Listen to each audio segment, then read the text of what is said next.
अक्कलकोटच्या शेजारी एका छोट्या गावात बाळाजी नावाचा एक वृद्ध ब्राह्मण राहत होता. तो अतिशय धार्मिक आणि स्वामी समर्थांचा परमभक्त होता. त्याचे वय 70च्या पुढे गेले होते. बाळाजीची आयुष्यभराची एकच इच्छा होती, काशीला जाऊन गंगा स्नान करायचे. पण गरिबी आणि प्रकृती दुर्बळ असल्यामुळे तो काशीपर्यंत जाऊच शकत नव्हता. हे त्याच्या मनाचे खूप मोठे दुःख होते. रोज सकाळी उठून तो गंगामाईची प्रार्थना करायचा.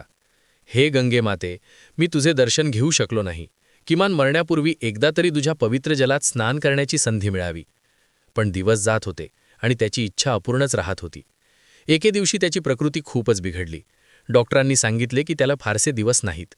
बाळाजीचे मन खूप दुःखी झाले. त्याने विचार केला, आता तर माझी इच्छा पूर्ण होणार नाही.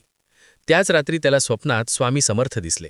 स्वामींनी त्याला म्हटले, बाळाजी, तू का इतका दुःखी आहेस? तुझी गंगा स्नानाची इच्छा मला माहीत आहे.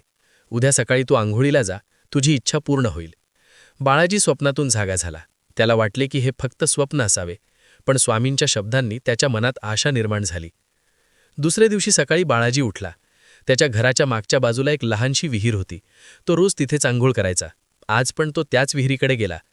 पण आश्चर्य, त्या विहिरीतून सामान्य पाण्याऐवजी सुगंधी, स्वच्छ आणि चमकदार पाणी बाहेर येत होते. त्या पाण्याला एक वेगळाच तेज होता. बाळाजीने डोळे चोळले. हा काय चमत्कार आहे? त्याने हात घातला तर ते पाणी अतिशय पवित्र वाटले. त्याच क्षणी त्याला स्वामींचे स्वप्न आठवले. त्याने अश्रू गाळत त्या पाण्यात स्नान केले. स्नान करताना त्याला असे वाटले की तो खरोखरच गंगेत आहे. त्याच्या अंगावर शहारा आला. त्याने मनापासून गंगामाईची स्तुती केली. स्नान संपल्यावर तो घरात आला तर त्याची पत्नी चकित झाली. बाळाजीच्या चेहऱ्यावर एक अलौकिक तेज होते. त्याचा सर्व थकवा आणि आजारपण दूर झाले होते. तो तरुणासारखा चैतन्यशील झाला होता. त्याने आपल्या पत्नीला सर्व वृत्तांत सांगितला. ती पण गंगा स्नान करायला गेली. विहिरीतले पाणी अजूनही त्याच तेजाने चमकत होते.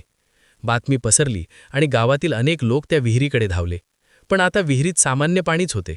गंगेचे पाणी गेले होते. बाळाजी लगेच अक्कलकोटला स्वामी समर्थांकडे गेला आणि त्यांच्या पाया पडला. स्वामींनी मंद हसत म्हटले, तुझी इच्छा पूर्ण झाली ना?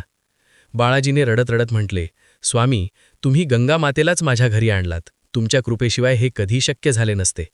स्वामींनी त्याला आशीर्वाद दिला आणि म्हटले, भक्तीची खरी परीक्षा ही नाही की तू काशीला गेलास की नाही. भक्तीची परीक्षा ही आहे की तुझे मन किती निर्मळ आहे.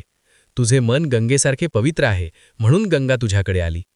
त्यानंतर बाळाजी आणखी काही वर्षे जगला आणि नेहमी स्वामींच्या सेवेत राहिला.